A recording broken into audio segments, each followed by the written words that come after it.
ముద్రగడ పద్మనాభాన్ని వ్యతిరేకించిన ఆయన కూతురు శ్రీమతి క్రాంతి గారు కేవలం పవన్ కళ్యాణ్ గారిని తిట్టడానికే ముద్రగడని జగన్ వాడుతున్నాడని ఆవేదన వ్యక్తం చేశారు.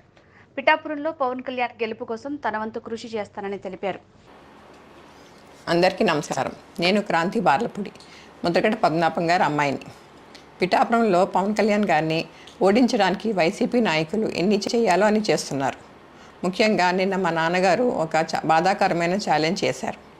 పవన్ కళ్యాణ్ గారిని ఓడించి పిఠాపురం నుండి తరిమేయకపోతే ఆయన పేరు ముద్రగడ పద్మనాభం రెడ్డిగా మార్చుకుంటారట. ఈ కాన్సెప్ట్ ఏంటో నాకు అసలు అర్థం కాలేదు.